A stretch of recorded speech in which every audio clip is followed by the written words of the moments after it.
It was one of those mornings when the city felt heavy.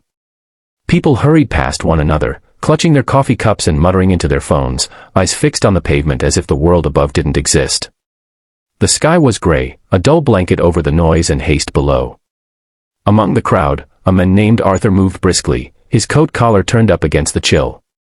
He was a man of habits, efficient, punctual, and proud of the fact that he rarely allowed emotion to interfere with reason. Arthur worked as a manager in a large insurance firm, a place where numbers mattered more than names. Over the years, he had learned to build walls around his heart, believing that feelings only slowed a person down. He liked predictability, plans, rules, outcomes. Yet that morning, fate decided to send him something unpredictable. It began when he missed his usual bus. He sighed in frustration as the doors closed right in front of him, the driver indifferent to his raised hand. Forced to wait for the next one, Arthur stood near the stop, checking his watch every few seconds.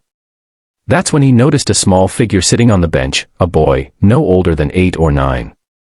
His jacket was too thin for the cold, and his shoes were scuffed. He had a small box of paper cranes beside him, each one folded neatly. The boy looked up at Arthur and smiled, a wide, innocent grin that caught the men off guard. "Would you like one, sir?" he asked softly, holding out a delicate blue crane. Arthur blinked. "No, thank you," he replied curtly, pulling his coat tighter.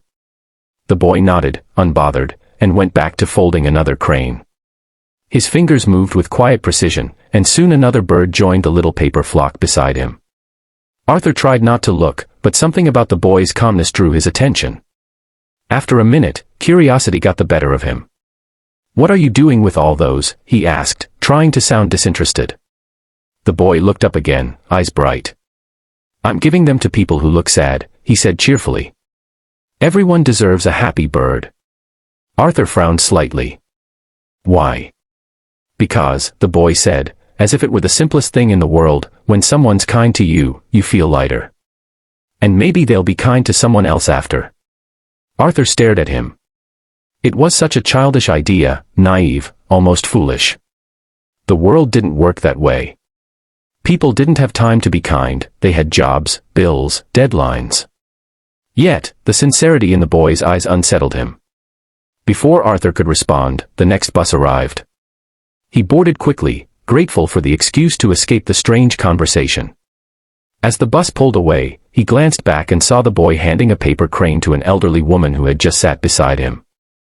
The woman smiled warmly, placing a gentle hand on the boy's shoulder. Arthur felt something unfamiliar stir in his chest, but he brushed it aside. That evening, work was relentless. Reports piled up, meetings ran late, and Arthur's patience wore thin. His team had missed a small but costly error in a client's file, and his superior had made sure to let him know about it. By the time he left the office, the city lights blurred through the drizzle, and exhaustion pressed down on him like a weight. At the bus stop, the same boy was there again. The box of paper cranes was smaller now. Arthur hesitated before approaching. "You're still here?" The boy looked up, smiling again. "Yes, sir. I sold a few cranes to buy dinner for the lady who plays violin near the corner. She said her hands were cold, so I got her soup." Arthur blinked. "You bought someone dinner? With the money from paper cranes?" The boy nodded proudly. It felt good. Arthur couldn't help but shake his head. "You shouldn't give away your money like that. You should save it." The boy thought for a moment. "But if I saved it, I'd just have coins. Now I have a story." And she smiled. "I think smiles are worth more." Arthur didn't reply. He didn't know how. The bus arrived, and this time, he found himself sitting next to the boy. For a while, neither of them spoke. The city rolled past, the neon signs, the busy streets, the endless stream of faces. After a long silence, Arthur asked quietly, "Where are your parents?" The boy's smile faltered slightly. "My mom's at work. She cleans offices at night. I wait for her sometimes at the bus stop, so she doesn't walk home alone." Arthur looked at him more closely. The boy's clothes were old but clean. His eyes, so full of warmth, didn't match the hardships he must have faced. Something in that contrast tugged at Arthur's heart. "Do you wait here every night?" Most nights, the boy said softly. It's not so bad. I meet nice people.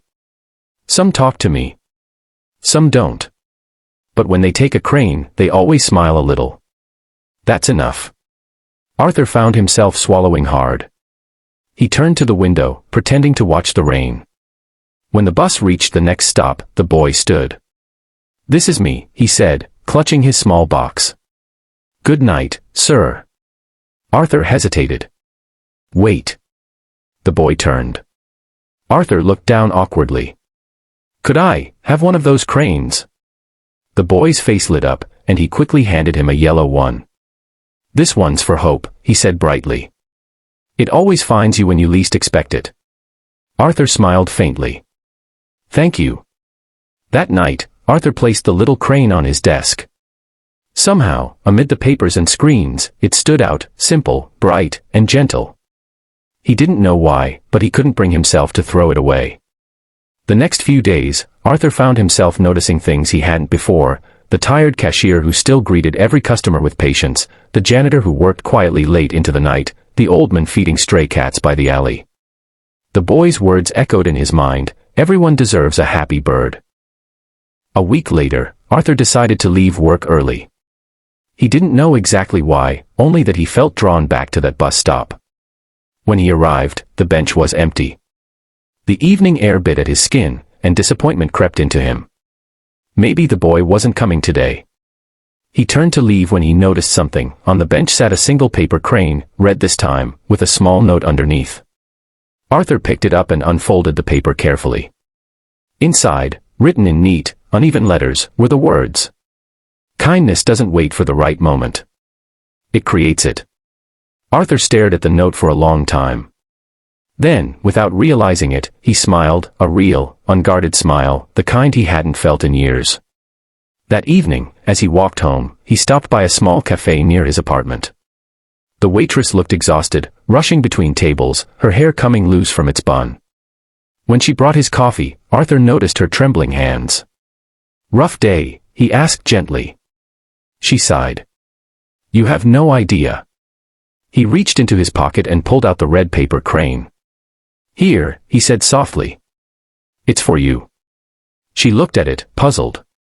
What's this? A reminder that good days find you when you least expect them. Her eyes softened, and a small smile broke through her fatigue. Thank you, she whispered. As Arthur left, he realized something extraordinary: kindness felt lighter than logic, freer than control. It was simple, yet it rippled outward, unseen but powerful. Days turned into weeks, and Arthur began to change in quiet ways. He started greeting his co-workers with warmth, listening more than he spoke, helping without being asked. His colleagues noticed the difference but couldn't quite explain it. One afternoon, a young employee dropped a stack of papers near Arthur's desk, her eyes filling with panic. Before she could apologize, Arthur knelt to help her pick them up. Don't worry, he said with a smile. Happens to the best of us. The girl blinked in surprise, then smiled back. Later that day, Arthur walked past the break room and noticed her folding a small piece of paper into a crane. He stopped, watching quietly. My little brother taught me this, she said when she saw him. He says they bring good luck. Arthur chuckled softly. Maybe they bring something even better. That night, Arthur took the bus home as usual. He looked around the city, still busy, still rushing, but somehow, it seemed softer now. The rain had stopped, and the streetlights shimmered in puddles like scattered stars. As he got off the bus, he spotted a familiar figure down the street, a small boy standing beside a woman carrying cleaning supplies. They were laughing together. The boy's box was gone, but in his hand, he still held a single paper crane. Arthur walked toward them. Hello there, he called. The boy turned, surprised, then grinned. Oh. It's you. Arthur smiled back. I still have the yellow one. The boy beamed. Did it bring you hope? Arthur nodded. It brought me more than that. It reminded me what it means to care. The boy looked pleased, and his mother smiled kindly. Thank you for keeping him company those nights, she said softly. He always talked about the men with the serious face. Arthur laughed, a deep, genuine laugh. I suppose I deserve that. The boy giggled. You don't look so serious now. Arthur crouched down.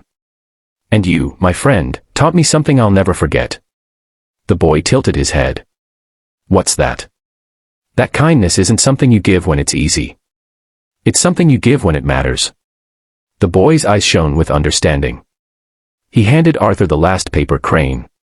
This one's for courage, he said. For being kind, even when it's hard. Arthur accepted it gently, feeling a lump in his throat. Thank you, he whispered.